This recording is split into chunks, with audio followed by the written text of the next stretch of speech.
Hello and welcome to today's journaling live. The way that we're going to do this is I'm going to give you a little bit of information about self care. We're going to talk about a reframe in language and how you can set up your own routine. And then we're going to journal about it. To start, what I actually want to talk about is our perception of self care and what it is for. So, oftentimes in our culture, we think self care is this, I'm going to get a mani pedi, I'm taking a bath. And while those are valid, the ultimate goal of self care is actually to nurture yourself, to tend your needs on multiple levels. So you want to have nurturing in your emotional, your spiritual, your physical, your mental, and even in your environmental space. And so instead of thinking of self care as pampering or being selfish, it's actually what you need in order to show up every single day. Without self care, it becomes hard to fulfill your duties in life, to reach your purpose. You cannot deliver purpose and help other people without tending your own needs. So it's the saying on the airplane, put your own mask on before you help others. And it really is that important that you nurture yourself and tend to your own needs before you can tend to others. So reframing it as a necessary step to fulfill your purpose and be of service allows you to look at it very, very differently. Then, when you add the layer on of all the different types of self care, you realize it's not all about the physical pampering.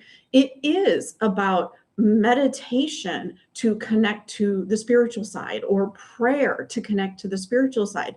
It's about tending your mind, which might look like reading a book, or maybe it's about learning something, growing your mind even further.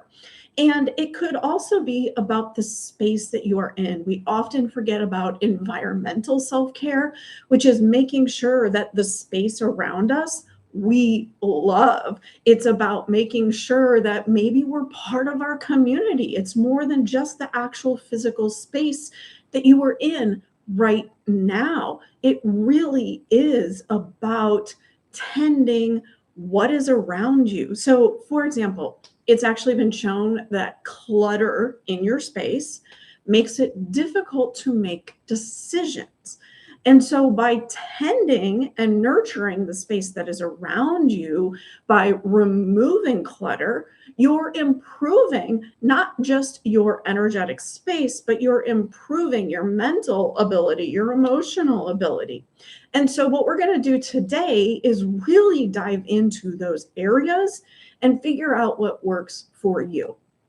So, before we get to the journaling part, I do want to talk about how to build a self care routine because it is so much more than the occasional self care. So, the first thing is pick a specific time during the day that you are going to do these activities. Now, this might look like multiple times during the day instead of just one.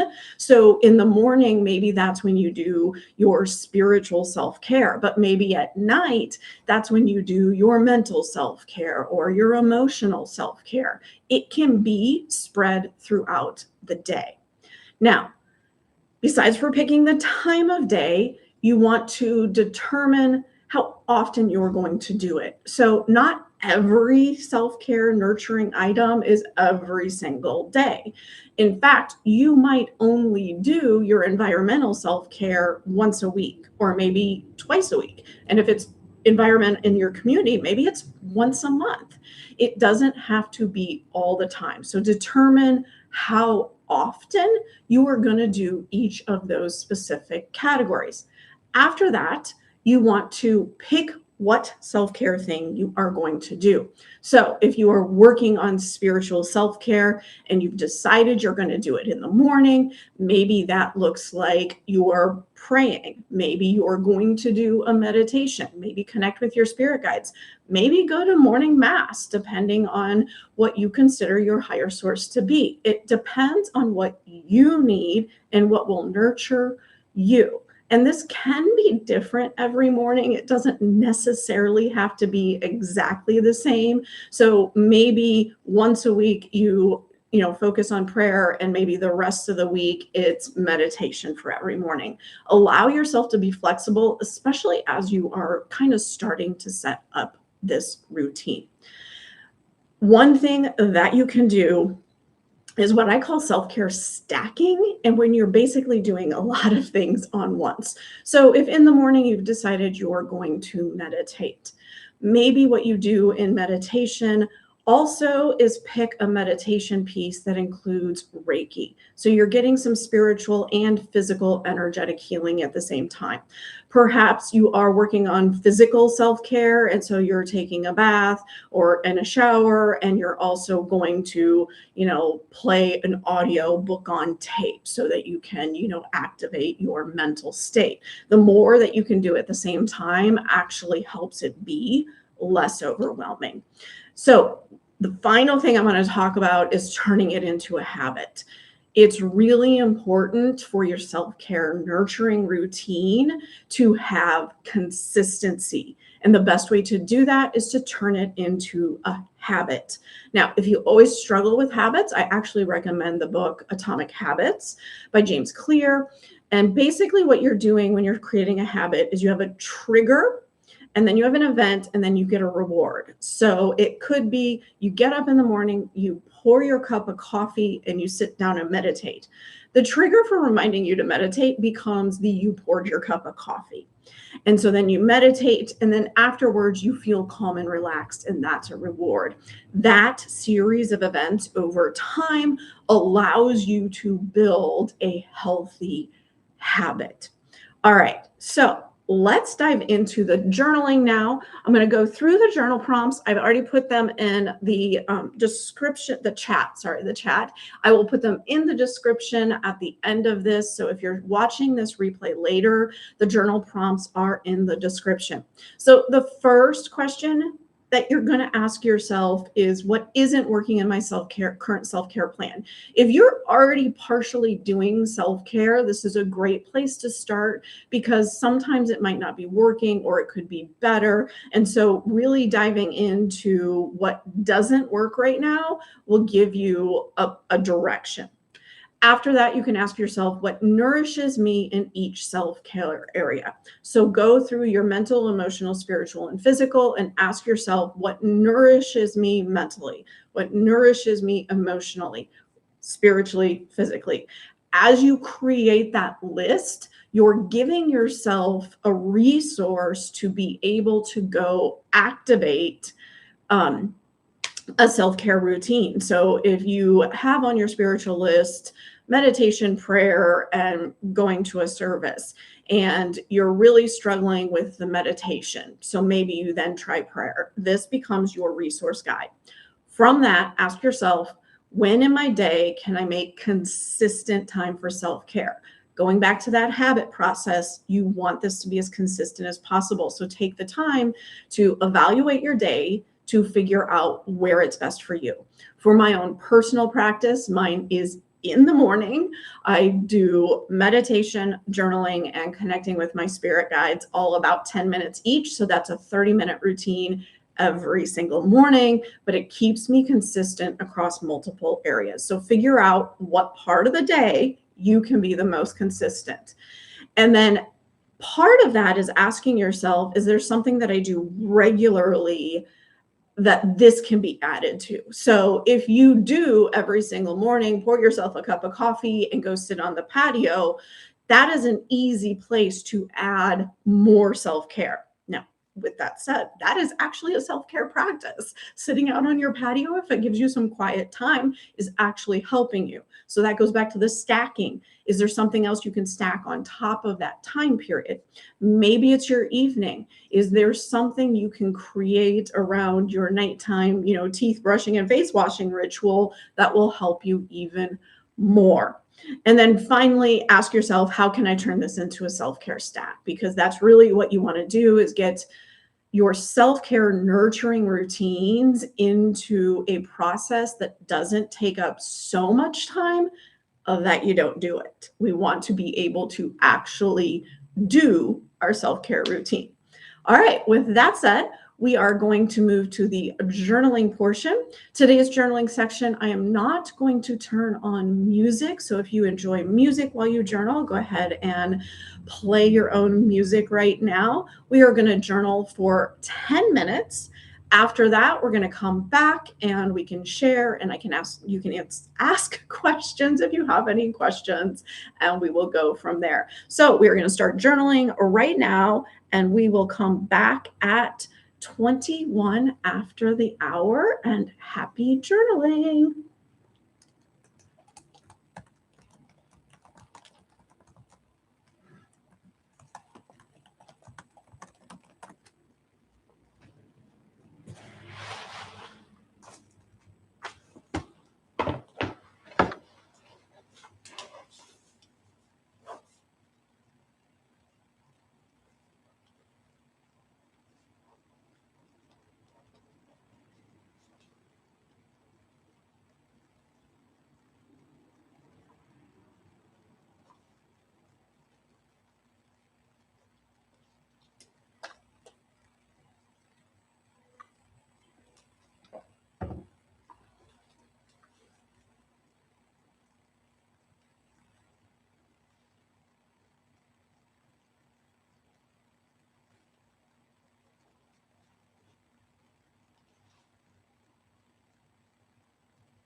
Go ahead and finish up what you're writing. And let's chat a bit. I do have it set up that you have to be a subscriber for 5 minutes to put something in the comments. So if you have something you want to say and we don't have the 5 minutes, you're welcome to come back and comment afterwards. So with mine, I started with the journal prompt. What isn't working in my current self-care plan? My morning is solid. Don't have to worry about that one. It's my nighttime one that has some issues. And so I began with what isn't working and then used the why ladder. So why ladder is a technique where you just keep asking yourself why. So reason number one, why isn't that working? Why? So mine was too much TV, not doing what I know actually nourishes me. And so then I asked myself, why am I doing that? Why am I doing that? And just keep going through until I kind of got to something of a solution and just kept asking myself questions. I actually ended mine with I need to experiment because nothing that I could come up with felt right. And so I'm going to put myself into experimenting mode. So, with that said, if anybody has anything they want to share, go ahead and pop it in the comments. I'll wait just a couple seconds here. And then, like I said, you can always put something in the comments and I do respond to comments. So, and if you want to subscribe so you don't miss out on our next journaling with me live, I do them a minimum of once a month and I provide the journal prompts and a little background to help get you started. Sometimes we have music, sometimes we don't. Just kind of keep it. I like to add variety so you get to experiment with your journaling. So thank you guys for joining me. I hope you found this journaling session fantastic and we'll chat next time.